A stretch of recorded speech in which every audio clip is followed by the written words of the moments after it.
Welcome to Cycle Breakers and Moneymakers, a podcast for women of color and first gen who are breaking generational cycles and glass ceilings by going places no one before them has ever gone. I'm your host, leadership coach, and eldest daughter of immigrants, Mariela Delamora. I left a 16-year marketing career to create a multiple six-figure-a-year coaching business as a single mom. Each week, you'll learn how to build unshakable self-trust, become in demand, lead with confidence, and make more money by being more of who you are. This episode is for you if you are telling yourself that you can't have what you want in business, or that the level of success that you want in business is going to be harder for you or not possible for you, whether that's because you have kids or because you are working through really, really tough mindset challenges or self-doubt. Maybe you're in therapy and you're working through trauma. Maybe you really are sitting in deep money scarcity. If you're a daughter of immigrants and you grew up with seeing your parents struggle or close to their, immigration story, that can make a lot of sense. If you are a single parent like I am, there's so many things that make something that's already challenging, like entrepreneurship, even more challenging than this episode is for you. It originally aired in March 2023. It is from my friend Cat Del Carmen's podcast, Latinas Booked Out. She interviewed me. It is still one of my absolute top favorite episodes that I've ever recorded with her. We recorded one also in June 2020, right before she and I worked together, actually. She'll tell people this, like I was her first business coach, but we're just friends now and we have been friends ever since. And I love her. I have so much admiration and respect for her. She is someone who has this gift for seeing people in ways that they don't even realize, like these things about themselves. And so she has this way of seeing me and recognizing parts about me, like the single parent aspect, which she shared, she grew up with a single mom. She just always gets me, man. I'm just trying to tell my story and she'll just like validate me and see me in a way that I didn't expect. And I'll just break down crying. And the reason this is so important is because I think that she was able to have me tell a story in a way that felt very real and vulnerable that I probably couldn't have done on my own. I wanted to share it with you all on my podcast now because I wanted you to know how I have worked through different challenges that I once thought would make it so that like I couldn't have a business that is just under $1 million lifetime revenue right now in 4 years. At the time that I recorded, it was like just a little over $500,000, right? And I'm not saying this so that you think like, oh, nothing should ever like stop you. It should be equally the same for all people. That's not it. Yes, if you're a marginalized person, if you have ADHD, or if you have children, or if you're working through trauma, these are factors that we work through and our entrepreneurship is challenging.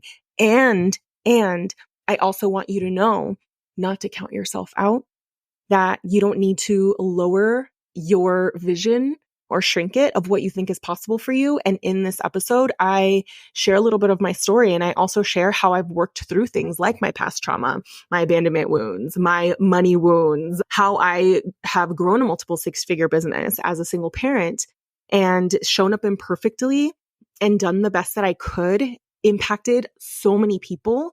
And I wanted you to know that so that you can look at what it is that you think is possible for you and just expand that. So I hope you enjoy this episode. I'm so, so grateful to Kat for being the human that she is. I'm so grateful for her. I love her. Thank you for interviewing me, for getting the story out of me, and just for being a constant presence in my life that calls me out and literally tells me what I need to hear, even when I don't even realize I need it. So here is the episode, Creating Results Through Any Circumstance, with me. I hope you enjoy it.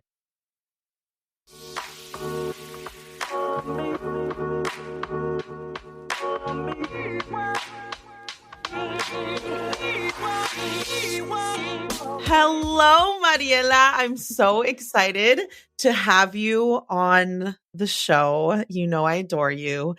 You know I love you. And for those of you who don't know, Mariela was my very, very first business coach ever. I remember when I found you, I think you were the first Latina business coach I found. And I was like, immediately need to work with her. Um, and it really just opened my eyes so much. So anyways, we'll get into like a lot of stuff, guys. But first, welcome to the show again. Yes. How are you? Tell the people who you are.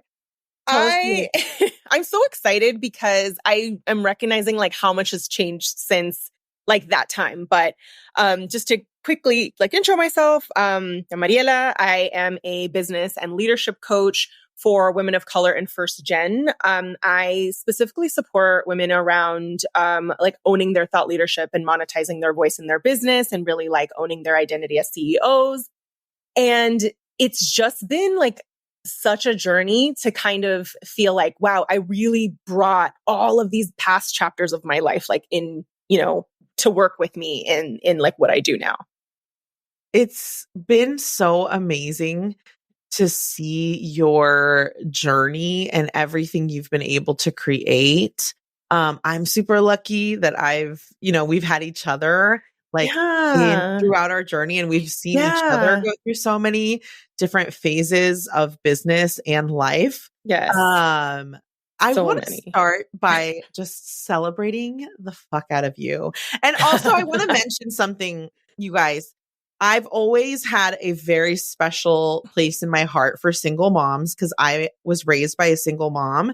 And that's a big part of my identity. Like me being raised by a single mom has always meant something really, really special to me. Like I feel like people who are raised by single working moms have, they just have such a different, they see women in such a different way.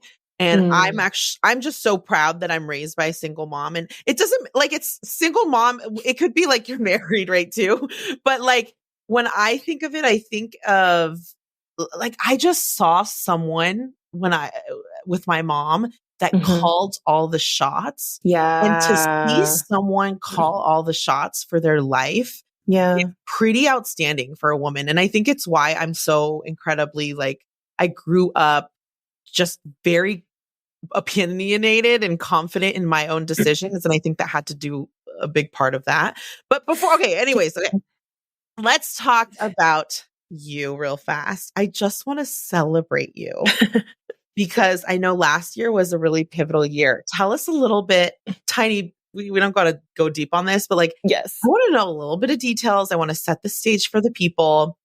Tell us how did business go last year? I want to know how much money you made. That's the honest truth here. Yeah. And I wanted to know just like money made, but also like your top like 3 growths. I don't know if that's. Oh my gosh. Like big, like milestone years. Tell us what you want to celebrate. Tell us what you want to celebrate for what happened in 2022.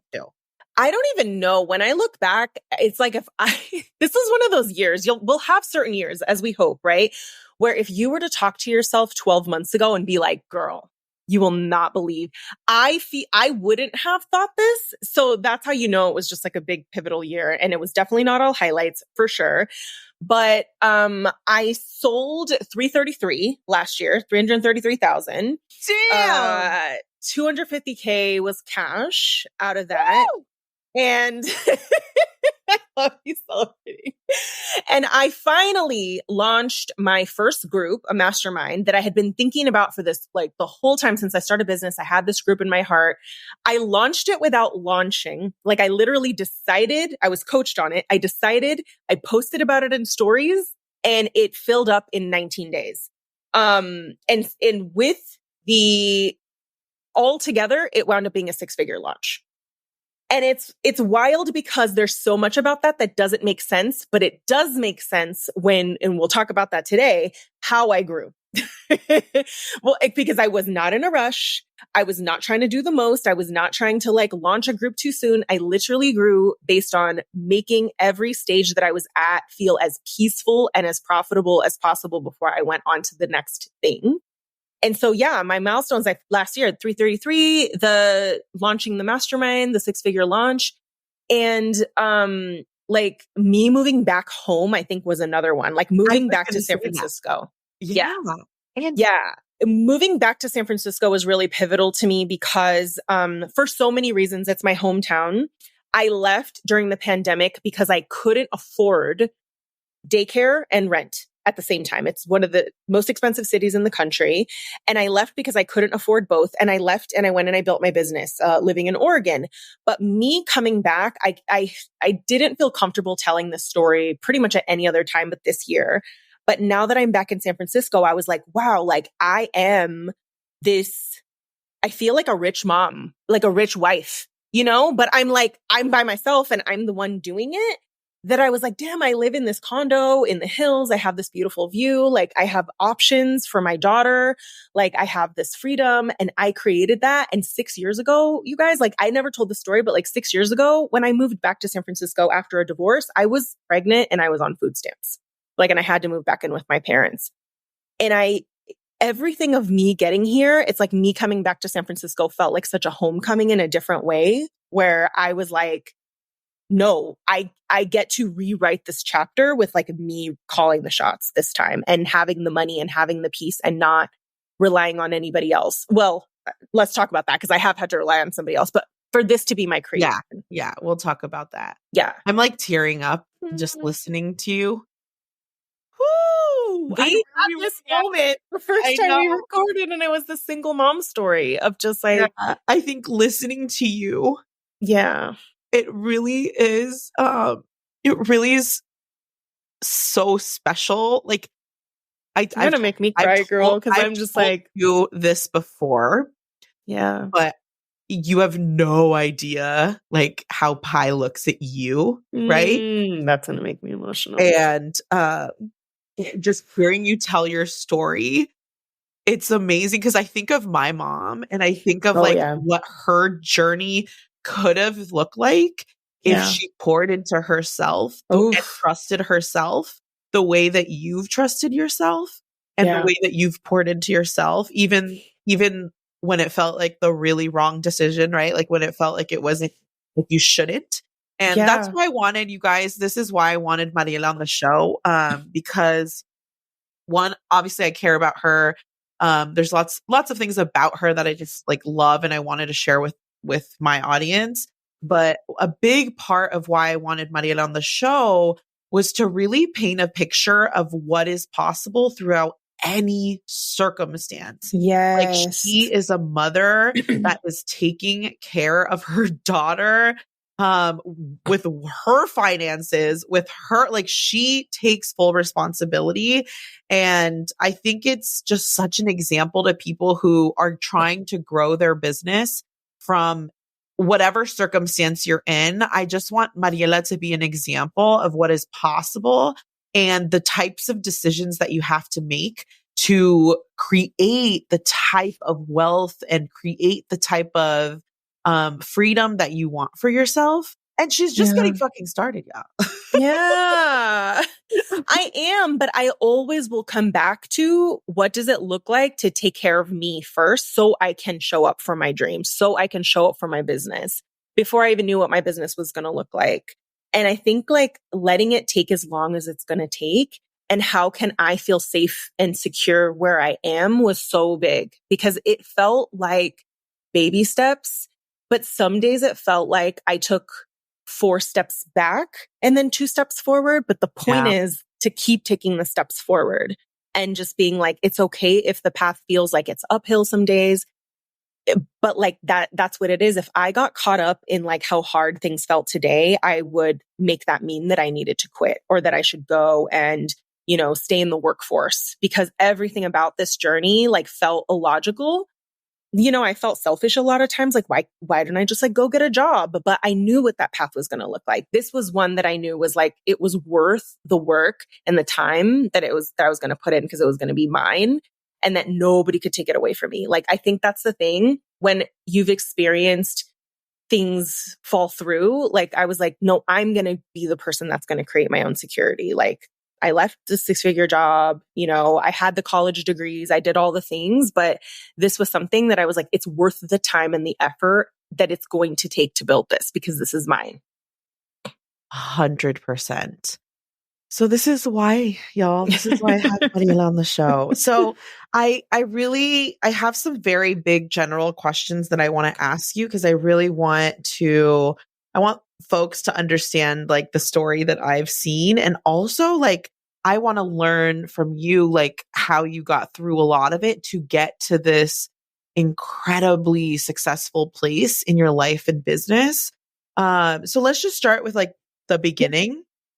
How the hell did you how did you do it? Like you literally quit a very successful job. I don't know if you quit. Yeah. Yeah, I You'll tell did. us. I quit. You quit your job as a single mom to at that time probably a toddler. Yeah. And like you've built this incredible company. Tell us, without that's a long story, but tell us like the big general, like how did you do that in its simplest form? I think that it's funny because I have had to think about this recently a lot more of like, how did I do it? And I think I don't know how short of an answer, but the short answer I think is that it doesn't have to be short. No, but I think just give us the details. So I think that I just decided a long time before I even knew I was going to start a business. I just decided that something was going to change. So essentially I decided I'm not going to stay in the workforce because I was interviewing for jobs at tech companies. I was high up. So all of my jobs would be like starting divisions, starting my own team, all of these things. Like this is a lot of work, right? There was going to be no lightweight work at these companies. And so sometimes I think we forget that like we don't need to have all the steps in order. We just have to decide like this chapter is ending. That's all I know is that this chapter is ending. And I remember turning down a job offer for 180K plus benefits and bonus and all the other things. And I was like, if I'm going to say no to this job offer, it's because I'm going to do something else. Didn't know what that something else was going to be. So honestly, I think it was making the decision about what was no longer going to continue. And then that allowed me to really commit to what the new vision was going to look like rather than waiting to be convinced by like my circumstances, or convinced by my results. Like you're never going to create it if you don't decide something has to end. So that's really what it is, was once I decided I'm going to work for myself, I don't know what that's going to look like. I just started to make decision after decision after decision to get me closer to it. And that's what ultimately brought me to coaching. So how did it start then? Right. So like you made the decision, you're like, I'm gonna like, this is the workforce. There's an end point now. Yes. Expiration date. What was the first year, 6 months to a year look like? So what I did was, because I didn't know what working for myself was going to look like, I went to surround myself with people who were asking themselves the same questions. And that brought me to a few different programs that were like group programs, like pretty big group programs. And that helped me like reinforce like, okay, there's something here. And kind of, you really have to change who you're surrounded by. Like, first of all, I stopped talking to as many people with jobs about my dreams and started to talk to other entrepreneurs about my dreams, right? Yes. That is so important. It is so important. Like, guys, same with you. I have my good ass friends who I love and adore and who, were with me as I grew up. But for a long, long time, now is a little bit different, but for a long time, they didn't get it. And they're not supposed to. Yeah, it's not like a bad thing. It doesn't make them bad. No. It make what I want bad, but it's so true. It is that. So I literally was like, I want to be like in this bubble of other people who are also asking themselves, how can I monetize what I know? What does this look like? Right. So that led me down like a series of different programs that I invested in. And then honestly, most of 2019, like May 2019 to the end of the year, I didn't land a single client. I didn't even know what my offer was, right? But what I did instead, which is now part of what I teach my clients, was like I built relationships with people. I networked my butt off like the whole freaking year networking. I went to entrepreneurial events. I was doing IG lives with people. As long as we had like a similar topic or something to talk about, I was going on lives. I was being on people's podcasts. I had not made $1. Right. But I was just like, how could I show up and help somebody with what I know? And at the time I was a marketer. So I just showed up and I was talking marketing to people. It wasn't until I hired a coach that I started figuring out my offer and actually making offers. But I think that's what allowed me to make six figures my first year, was because I didn't just wake up and decide. I had already built a reputation for helping people, being of service, showing up, using my voice, networking, building a brand. So that's really what it is one decision led to another. And it was like a whole identity shift. So by the time I decided I'm going to hire a coach, I'm going to have an offer, I'm going to start making offers, the results came what felt pretty quickly to me. And I was able to literally quit my job like 3 months later, which was pretty risky, but I quit my job 3 months after I landed my first client as a single mom. Wow. That is pretty risky. It was. I had a savings. Yeah. But all I said to myself at the time was, I have a runway of money. How many clients do I need to land within what period of time to prove to myself that I could repeat this result? And I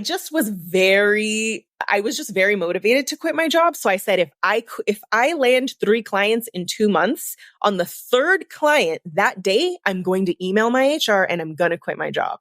And but I had to decide ahead of time. Again, got to make the decision ahead of time. So when I landed the third client that day, I emailed my HR manager and I put in my notice. And then it's funny because COVID hit right after and 2 people canceled their contracts. So I literally had just quit my job and I had 1 client. Oh, but my it's God. okay because I knew how to sell. Like I believed at that point, like I can find more clients. Yeah. Yes, I know how to sell. That's really what I like stood in. That is crazy. That's crazy. Wild. Yeah. Okay. So COVID hit after that. Yes. What was there, like, what was kind of like the first, second, third, whatever you want to talk about. But like, I feel like this happens a lot. It's like people, they either do like have a 10K month or they have like some wins and then they literally start to believe that that's business. Like it comes that easy. And then it just like continues like as simply as that.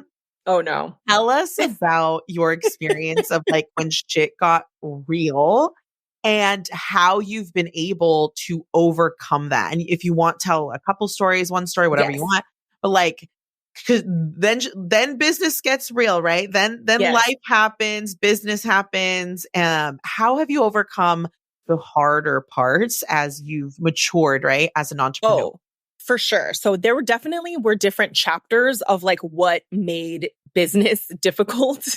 And it depends on the season, right? So I think at the very beginning, I realized like knowing what to do and actually doing it are very different things. Like I knew what to do, but there were days where it was really hard for me to like be visible.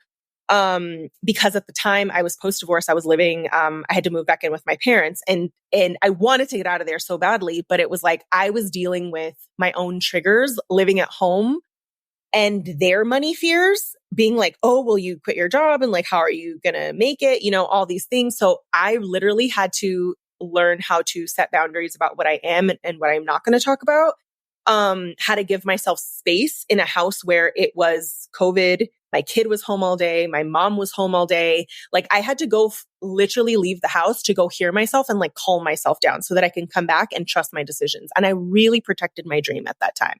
I really protected my dream, meaning like I didn't share anything that I wasn't willing to welcome feedback on. So it's like, that was just like, okay, how can I just keep moving forward?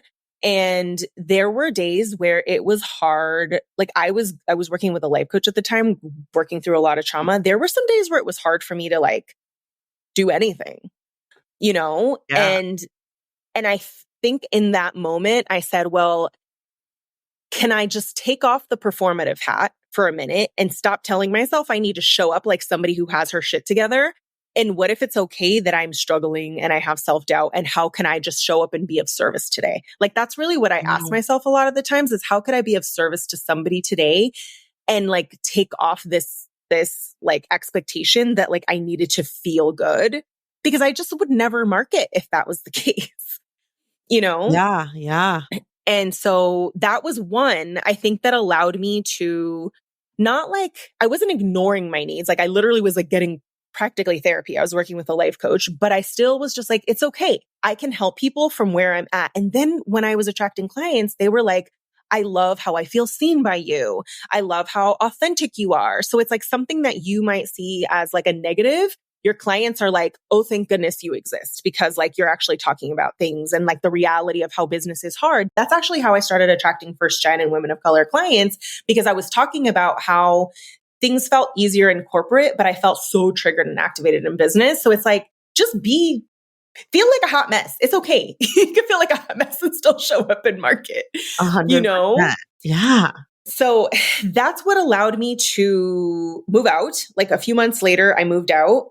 And then came another chapter of difficulty, which was like, now I actually had rent to pay and daycare, and I didn't have a family like around me to support me. And it was just me and my daughter. And that was like 2 years of me growing my business, of me literally doing everything.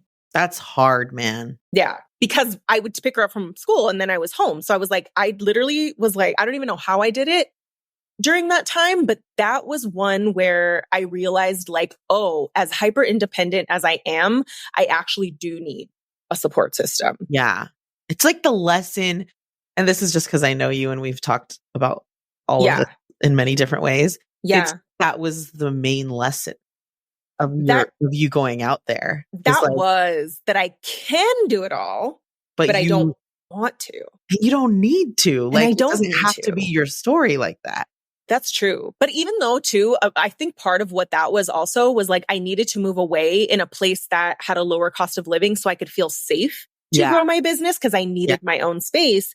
And by the time I moved back, I just was in a very different financial situation where I was able to move back to San Francisco, where my rent doubled literally. And it was okay. So I think the other thing is I gave myself permission to just be in a chapter and stop trying to make everything be like the final state, because there is no final state. So it was like, okay, well, what do I need now? And so in that stage of business, it was much more about like, I mean, I was really struggling for a time. You heard from me during that time where I was like, I was going from 10K months to this seems very dramatic. But when you're a single parent and you're the one paying all the bills, and then you still have coaches, and I had a team, going from 10K average to 7K average consistently, like really freaked me out, because I was investing more and spending more and my reserves were going down. That there was a time, and you remember this time, Kat, where I was just like, I think I might just have to get a job. Yeah. And I remember waiting for everybody to judge me on that. And everyone was like, yeah, just do what you got to do. And that was pivotal for me, because I was like, it's hard for me to build my business if I don't feel safe. Like I felt so unsafe in my nervous system around money. That what I realized in that time, and what helped me turn it around from 7K months to literally like I went up to like 18, 20K and consistently kept that up, was I will always be okay because I'm the creator of money. If I were to go back into the workforce, I'm still creating that money because I'm monetizing my skill sets. Yeah. You know, if I have to become a consultant, if I have to go get a part-time job, if I have to get a full-time job, if I have to do whatever I have to do, I will be okay when it comes to money. And that belief and that like evidence of that like helped me detach from my results a little bit and actually just show up the way that I needed to show up. And I saw a huge change in my business results after that, where I went from like not closing sales calls and just being all in my head to just being like, I'm always going to be okay. I'm always going to be I will always be all right with money because I'm the creator of it. Well, and it's like, it's you creating that safety for yourself and not like letting other circumstances be the thing that makes you feel safe. Right. Like, because then we outsource it to our clients. Yeah. Like exactly. I found that when you think that, then you're just like, it's my client. If I don't get my clients, then I'm not safe and I can't pay my bills. And I'm just like, no, like you're still the creator no matter what. Yeah. And then you have this attachment to, if you're landing sales calls, and then you show up with a very graspy energy on sales calls, that it allowed me to, once I made peace with, I will figure it out financially no matter what. I remember showing up to like my next couple sales calls that I had after that. And I was like, you know what? My only job on these sales calls is to listen to the client understand what's coming up for them and truthfully tell them what I see for them. What would I see as our work together, and just literally detach. And like, after that, I got strings of yes and yes and yes and yes. Mm-hmm. And that was the beginning of me getting booked out and staying booked out. But it really was reminding myself, like, I am my own safety. I'm the creator. Nobody's going to give that to me. That I will figure it out no matter what. 100%. Yeah. That was really, it was cool to be your friend and like watch you just uncover all of that, because everybody's like, and this is for everyone, right? Not just Mariela, but like, it's so easy, right, for us to see you in like, as who you are, of like this incredibly badass, wise person. But it's so hard for all of us to see ourselves for all of those things. I mean, we've had conversations, same with me, right? And like my self-concept, especially after baby or during pregnancy, and like the hard part of that. Yeah. And yeah, like we were just talking about this, how I'm just now being able to see how fucking badass I was last year. Yes. When last year, when we would have a conversation, I would feel defeated a lot of the time. Like a lot of that time I felt defeated, and like I wasn't, like living up to my own potential. I guess that's the way I would describe it. It's what you thought. That's what you were thinking at the time, even though that wasn't true. Because it's almost like holding yourself to some standard of like before baby or whatever. And it's just like, this is a lot of tough circumstances to grow a business through. And I feel like when it's not to say that like there's easy or hard. I think there's always circumstances that we have to face or whatever. But it's like, these are the things that make our businesses like more unshakable, is the fact that we've had to navigate these things. And I think sometimes people are like waiting for the ideal, and it's like, no, the whole point is that feeding your business and showing up for your business is like, your life's never going to stop. Kind of in the same way that we showed up to work when we felt shitty. It's not to say like leave your emotions at the door, but it does mean like, how can you integrate the two? How can you show up for yourself so you can show up for your business instead 100%. Of waiting for like, I think that's so important, because you just said something. It's like they're waiting for the ideal. And it's you guys need to listen right now. Okay. There's no ideal. If you lost us, if you're listening and you lost us, I need you to reel it back in real quick, because you're going to want to fucking hear this. Yes. It is never going to be ideal business circumstances. Like sometimes it will be harder than other times, sure, but you're not just going to like live in fucking la la land where business is easy and everything's coming to you. You might have little glimpses and chapters of what it might feel like that, but typically that comes after a crazy amount of inner and outer work. And it just isn't like circumstances will be this. We get better.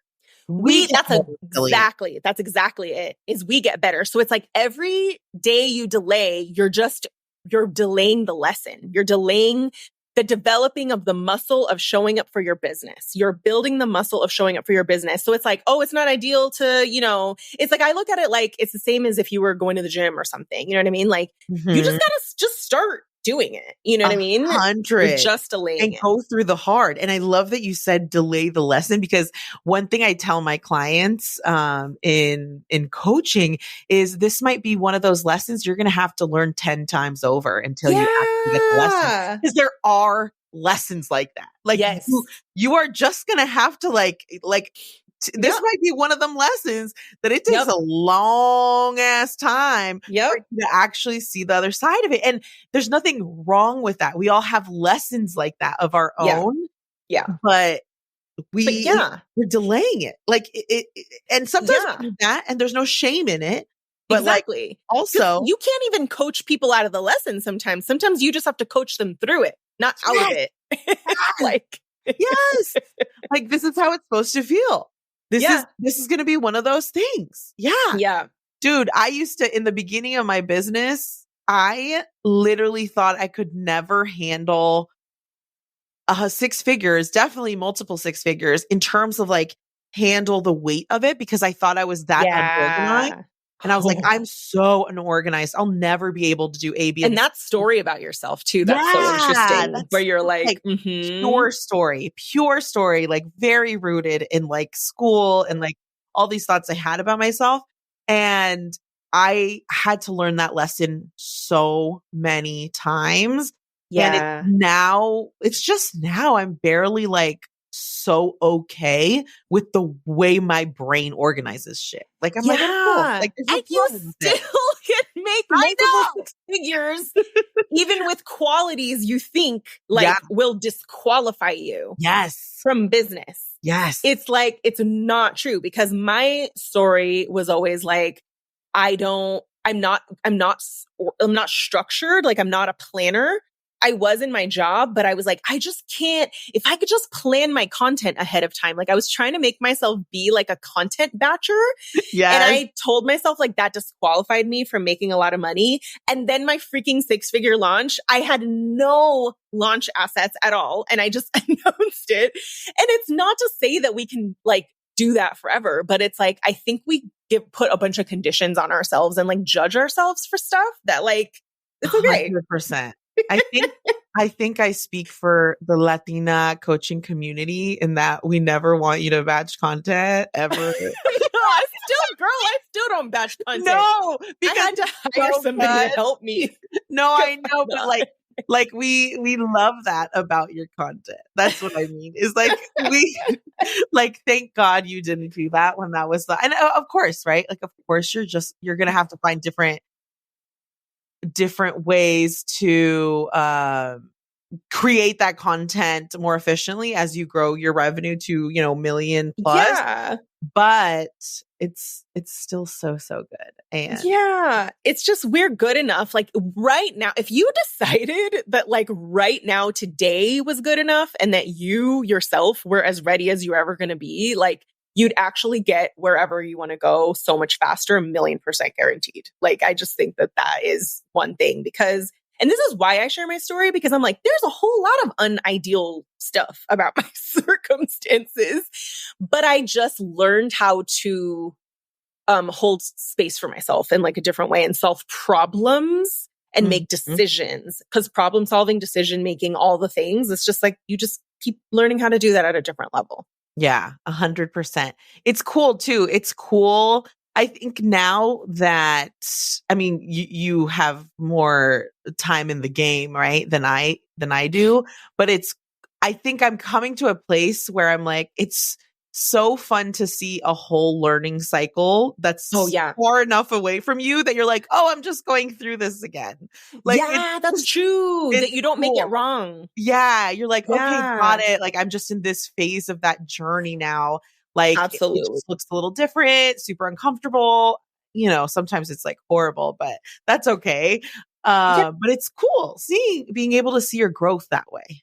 Yeah. And even just knowing that whatever you're struggling with at the time, like everything is temporary because you're badass, you're going to make decisions, you're going to solve problems, you're going to do whatever you want to do.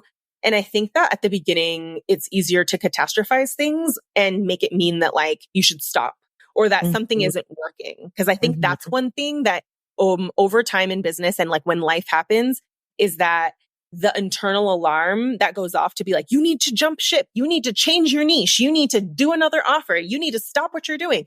That alarm is just like, no, it's fine. Just keep going. But that only comes from like you being in the game and like learning how to solve problems and grow your business under what is pretty much always like not ideal circumstances, to be honest. I don't even know what ideal is. You're always practicing sitting in discomfort. That's a literal business skill. Practice sitting in discomfort and practice understanding how your emotions want to affect your actions. Yeah, 100%. I feel like I have so many ideal circumstances and I still feel like life and business can be so hard sometimes. Okay. It is. Oh, wait, hold on. I want to get into a conversation I wanted to have with you. You've talked about this in your content regarding growing, like continuously growing our capacities for growth. And I think this is such a good conversation to have with you because you wear so many hats. and you have so many people that you like serve and give to on a regular basis, right? Like your business is getting so much from you. Your clients are getting so much from you, your daughter, right? And then also like, of course, the love, I think as first gen people, like the love for our family, right? Like we want to be a good daughter. We want to be a good sister. We want to be a good tia. Like there's a lot of just hats that we want to be there for all the people that we love in our life while we grow this business. Let's talk about how you've been able to grow your capacity. How have you been able to manage growing your business and scaling your business to multiple six figures, multiple times in a row, through all these challenges, right? And like through it all. Yeah. I think that even just to kind of open up, I don't think I realized this at the time, but we only receive what we like feel safe to receive, either through our beliefs or through like our nervous system. So meaning like if you feel overwhelmed already and you're trying to sell, you're going to block yourself from selling because there's a part of you that's like, we don't actually know that we can handle these clients. So like a lot of the times when we're not getting the results that we want, that's what happens, right? And so that's what was happening for me. And I've had to, like just kind of illustrate how capacity has like looked for me is that at the beginning, I was still learning how to be a one-on-one coach, how to help my clients in the best way possible, how to, like what boundaries, I guess I should set, because at the beginning I was just like giving everything to everyone at all hours. And so there was a time where like 7 clients felt like I was booked out because I was like, well, I have a daughter and this is what it is. And then I think I realized like that felt very heavy because I didn't have a break from parenting and I didn't have time to myself. And then in between calls, when I should be maybe like taking a break, I was just being reactive all the time. So 7 clients felt so exhausting.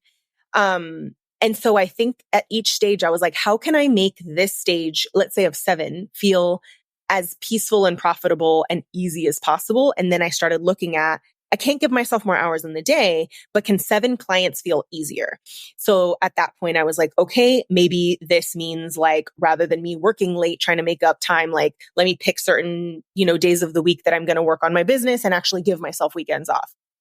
Maybe I need to not respond to every client immediately because that also gives them time to process and, think about their own like responses to things. Maybe this means scheduling my calls 2 days a week or 3 days a week rather than having them scattered all over the place. So 7 clients when I had no boundaries and I didn't have support for myself felt really hard. So a lot of capacity really is like, how can the ground beneath my feet feel a little more stable and secure? How can I get my clients better results in less time? And what support do I need in my life? So that's one of the things, because the way that like what kind of happens with that is that, you know how they say like you have to fill your own cup before you can like pour into anybody else? Yeah. As you're growing your business, the more clients you have, and especially if you have kids, is that like that cup, it's like it starts like a teacup and then it turns into like a glass and then it turns into like a giant mug and then it turns into a pitcher. But in order for you to pour from the pitcher, you're actually like re-energizing yourself and pouring into yourself at another level, which means way different boundaries. I stopped responding to my texts in the middle of the day. Like I'm working. I don't need to be available. I don't need to answer the phone. I'm just like, I started to just have way better boundaries around like me not being reactive all the time. And I think between all of that, I was able to turn my cup into a pitcher. And that's still something I'm constantly doing. And then 7 clients, I was able to support 14 clients at a certain point, and now I have a full mastermind. And it's a question I'm constantly asking. You know? I think it happens. I mean, it's just going to keep happening, right? Like as we create more and more, as we grow our businesses bigger, and also as just like our, we're going to have multi-million dollar businesses, right? Like I think about this a lot. So what's funny is I actually got coached on this after I created, I think at that point I had probably I made like 120 or 30K in like 7 months that in Mm-hmm. 2021 on one-on-one coaching. And I got coaching on this because I wanted to start a group program, and I thought I was ready. I thought I was like, everything was ready to go. And they highly encouraged me to stick with one-on-one for 6 months. And the reason they did that is because I mean, I had 20 clients, so that was a lot of clients. That is a lot. I remember that Felt time. very hard for me. And they were like, well, why don't you work on making this feel easier and then do your group coaching program? And I had a lot of thoughts about it at that moment, but looking back now, I'm so grateful I did that because there was so much to clean up in my business and in my mind. And it just prepared me to be able to emotionally take on more. And then I got pregnant, right? And then I learned similar lessons in such a different way. And just being able to, because the way I think about it is like, there are going to be phases where you have to, at least this is what it feels like to me. It feels like you have to stretch your capacity. Yeah. And you have to test it. And typically we're scared of testing it. We don't That's true. want to burn out again, or we don't want to do this again. And the truth is, you're not the same person as you were before. Like, that's true. You grow and you can never go back. Like after a certain amount of time and a certain amount of growth, I've had to have this conversation with myself is because I've always been scared of hustling again, because that almost had me quitting my business. Yeah. And this last month and a half, I've been working really hard. You too, on our masterminds. Yeah. And we've been in a lot of contact the last couple months. And for me, a part of me thought I was crazy trying to do this. At the time, it was 3-4 months postpartum. And I'm like, how am I going to handle a newborn, a toddler, wife, house, business? Like, am I taking too much on? And I was scared that I would do that. And I just decided, like, let me test it out. Let me see what's possible, and let me do my best to not burn myself out.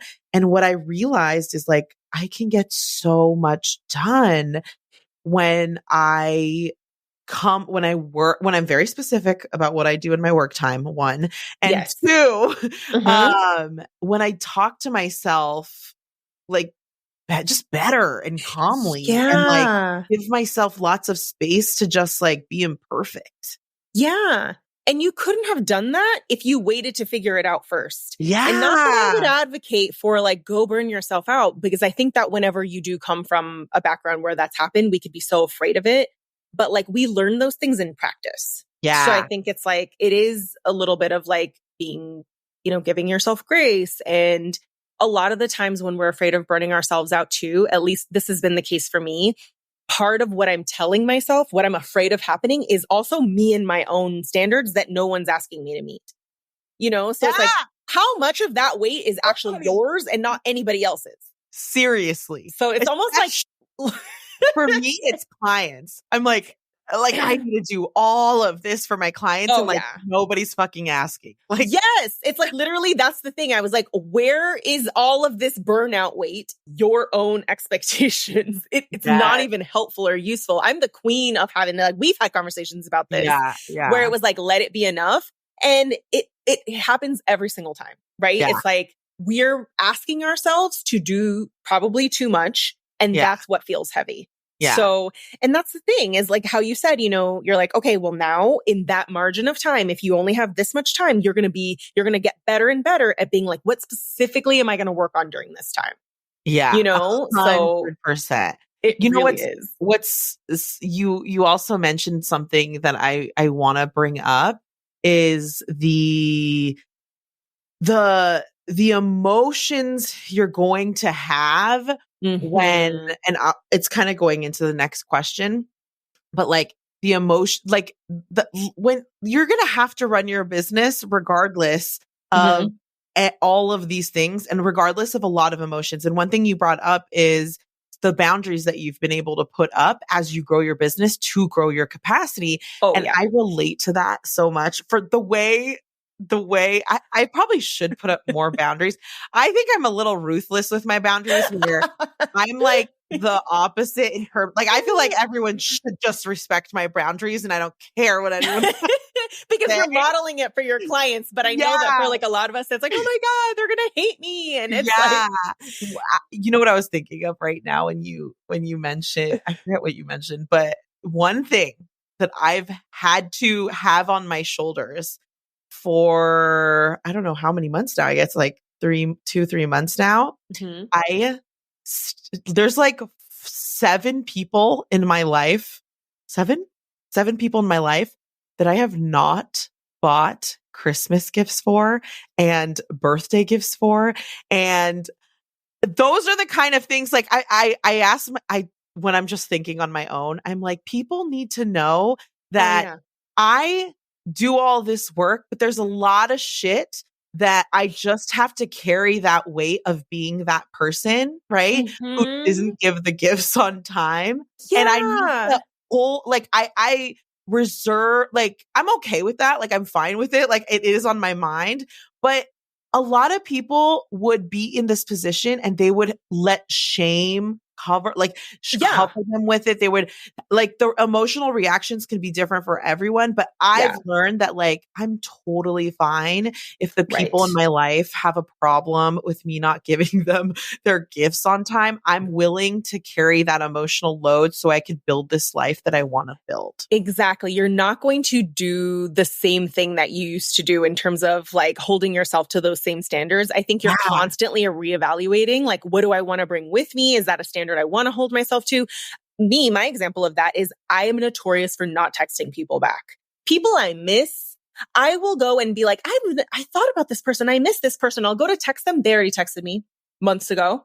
You know what I'm saying? So it's like, but I feel like it's just important that like the people in your life will understand for the most part. You may have to have some conversations, but it's like, it's fine. And so I think you just become the queen of like giving yourself grace and really being like, do I need to do this? Or am I asking myself to do this? Do I need to, do these things constantly?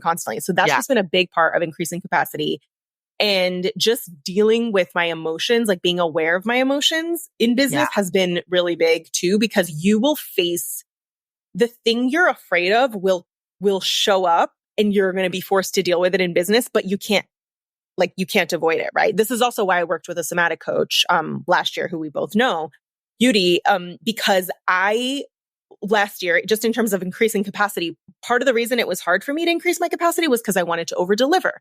And the reason I want to over deliver is because I'm the eldest daughter and I was always responsible for everybody being happy and responsible for everybody's feelings. And the worst thing, my worst fear was ever that someone would say, you didn't do a good job. Like you disappointed me. So the whole time I'm like, I'm showing up being like I just need to serve my clients. So nobody ever says that I didn't blow their mind, that it wasn't the best coaching experience. And I had to let that go to just be like, listen, I'm going to do the best job that I can. But if you're ruled by a fear of somebody being disappointed in you, like it's impossible because it's going to happen. It is good. You're going to get canceled contracts. You're going to have clients have thoughts about your coaching. You're going to have all the stuff you're afraid of is going to happen. Yeah. So you may as well just show up now and start to deal with little problems so that later the bigger problems don't seem so big. Yeah. And being able to emotionally like regulate yourself through it, which just takes practice, y'all. Like it takes practice, but you're going to have to. You can't skip the part. You can't. You got to go through it. Like you have to get through it. Yeah. And going back to like the lessons, like you just might have to learn certain lessons. There's a lot of multiple times. Yeah. And do you think now, Kat, do you think about things you've gone through recently that were really hard, where it's like 2 years ago version of you who couldn't have been able to handle it? Because I think about stuff that's happened recently that was my worst fear, that I was like, I would have spun out. 100%. 100%. Like, I mean, this whole last month, like the creating of content for me, and I say content within my like curriculum, I should say, the creating of curriculum, and putting I mean, I still can't believe I did this and had a baby. And my business didn't stop at all. The only thing I did was stop one-on-ones, but like which was a choice program, which was a choice, but my group program has not been like paused or affected by my pregnancy. And I'm just like, what the fuck? Like, this is the thing about do this. Which is why I'm like, I think that is exceptional, because when you build in a way, go build your business in unideal circumstances, because you're building like the deepest roots possible. I think about challenges as being like deep roots in a tree. So like the wind's going to blow, all these other things are going to happen, but that business ain't going to tip over because you've been dealing with hard stuff. So you launching your first mastermind while you were pregnant, you literally gave birth in the middle of it. It kept going. You relaunched. Like your second round, I think about all the stuff that I did being a single mom and not having support, that now I was like, oh, this is fine. Yeah. I was like, now it was hard, but it's like, I literally could not have held a 300K business. Yeah. A year ago. Hell no. Couldn't. No, I completely feel you. And you know what's actually, it's kind of, you brought it up. It's not totally the topic. Yeah. But what made you? I know you've shared this with me. I hope it's okay I shared. Oh yeah, no, go ahead. Girl, I'm an open book, so I'm okay. You can tell me. It's not that big of a deal. You've shared with me, like that you worked with Yudi specifically to uncover whatever it was, however you would describe it. But the goal was like, you want to do this group program and you have some shit you need to handle. Right. So you started working with Yudi. I think that's brilliant. Yeah. I'm curious how you even had this level of awareness. Because actually, like, that's fucking strategy. Like, that shit is fucking strategic as fuck. How did you, like, tell us right before then? Like, I'm curious where your brain was at. I think this is also just like, I'm very aware of how trauma affects people in business because I was that coach. Like, I am that coach, right? Of how do trauma responses show up in business? So I think because of that, as a business coach, for women of color and first gen, like inevitably you're going to hold space for that. Right. So I think I was already so aware that my responses were trauma responses. Not everybody is. Some people think it's not working. I lost it. I'm this. And I was like, oh, I have trauma responses, like my freeze responses showing up. I'm really spinning out about money, like all these things that I was like, I need somebody to help me work through my trauma responses in business. So I think I was able to like look for a very specific person to help me with this. And I think the other thing that I realized as well was like, I didn't know how I felt at any given point. I was in my head a lot. And I was just like, I need to know how to like release some of the stuff from my body. So that's what allowed me to, I think, like work with her specifically, because I knew that like, I knew that I had gotten to a point where now even my results were scaring me. This was the other thing too. When your results scare you and you want to stop, you need help there, because I would have self-sabotaged. I would have just been like, okay, this is enough. Or like, these people all made a mistake in choosing me. And like, what if I can't keep it all? So I was like, no. I need a business coach, which I had. And then I also need a somatic coach to help me process. And so I think that I invite people to look and be like, working with a therapist alongside your business coach is going to accelerate your results. You probably should have somebody for you and your nervous system and somebody for your business. You know what I mean? 100%. Yes. I am amazed that I didn't have a life coach or therapist in the beginning of last year, 2022, when I launched my mastermind and my pregnancy was in the harder parts of the pregnancy. Yeah. What I did have was an amazing health coach who held a lot of space for me. And I think it's because it was my body. Yeah. She just gave me so much permission to, she just helped me give myself permission. And I mean, thank God for that. Yeah. Thank God. Cause I was close, y'all. this is the thing is you need different kinds of support too. This is the thing that's important is like your coach isn't going to be everything for you, right? So like your coach is going to help you do a lot of things. But in some cases you're like, hey, maybe I also need like biz friends and like community, and maybe I need to go to therapy, you know, whatever that is. And that's going to look different in different seasons of life. Because I really needed that because I was deep in my like trauma and healing and things like last year. And now I'm not seeing a therapist. I probably should, but I feel okay because I have the tools to equip myself to manage my emotions in business. So that's all part of increasing capacity is like looking at how can I feel safe to receive? How can I increase my capacity to achieve the goals that I have? 100%. Because I say this to clients sometimes too, where I'm like, let's say you want to be booked out and you want a 200K business. And I'm like, okay, the idea of you getting 5 clients tomorrow, if that freaks you out a little bit, like sit in that because you'll literally repel it if you actually, part of you doesn't want to receive it. 100%. Because receiving, I hated when people said this before I experienced it, but receiving and actually like receiving abundance at that level, like we've talked about this too when I hit my 200K year, and I just mentally wasn't prepared. It was very odd to me, and it also set this new level of expectations of myself of like what my business should look like or where I should be. And I hated when people said that. But then when you experience it, you realize really quickly, like, oh, this is what they're talking about in terms of. There's a lot. Yeah. I bet there's a lot of things if you think about advice you rolled your eyes to, maybe subconsciously, maybe not consciously, that when you experienced it, you realized what that meant. Yeah. Because it was definitely that. And for me, it was also when you have more money, it doesn't necessarily mean you're going to have different thoughts. Because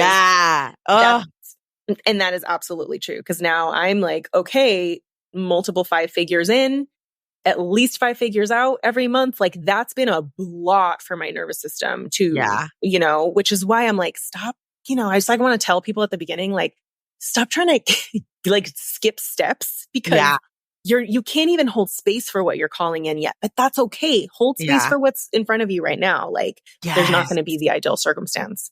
100%. I think I might have told you this, but Stacy, my previous business coach, I still think of her as my business coach. She's so vulnerable with us on the calls, and she was telling us about how she was getting coached, and one of the things she told her coach is, I forgot how to change my thoughts. I literally feel like I have lost the ability to switch my thinking and like struggling in that way. And she is like a $10 million earner, guys. It's like we have to go through our current stuff. Like unfortunately, there's no way out except through. And you know what that reminds me of too, just by hearing that story, is that you're never going to be done. It's always going to be cycles. So it's like maybe you get to a certain level and then that feels okay, but then you go into a different season of life and it's like you feel like a little toddler again, like learning how to walk, and that's okay that you have to go back to your foundations. That's another thing I talk to my clients about is like, we're never going to stop going back to our foundations to be like, what do I need? Maybe my identity is still catching up, like all these things that stop us from like calling in the clients and the money that we want. But it's okay. It doesn't mean there's anything like wrong with you, because I've had huge identity shifts this year that I'm still catching up with. And I know that you have too. It's just like, that's just part of business. But again, there's no ideal. It's just a process. Mariela, thank you so much for being on the show, for sharing your wisdom. You're such a gift. You're such a gift to this world. So are you. I'm so grateful for you. And like, really I'm so proud of us, like, honestly, you know, and just like this journey, because I feel like you've always been somebody who, and you've heard from me, you've been one of the few people who have heard from me on like the days and the seasons of my life where I felt like I'm embarrassed and like my results weren't there and imposter syndrome and all of that, that like, I've just been so grateful to have you by my side, because you've always been somebody who like, you are always Cat. Like the way that you are and the way you present yourself to the world in your heart, it never wavers. Like it's always you. there's only one like version of you. And I feel like that's such a gift. That's such a gift to just like know you. I love you. I appreciate it. Okay. So tell the people, where do they find you? What do you offer? Give us a little lowdown.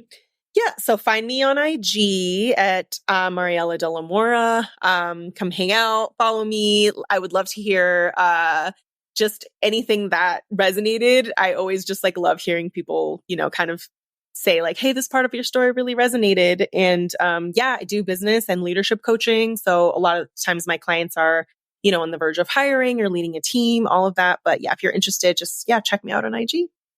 Thank you so much. I love you. I will see you next time on the show. I know you're going to be on the show again in the future, but who knows? That's probably when we're like in close to 1 million, huh? Oh my God. It's going to be our 1 million lifetime celebration. And then it's going to be our 1 million in a year celebration. Kat. Yeah. Like seriously. It's going to be so fun. All right, y'all.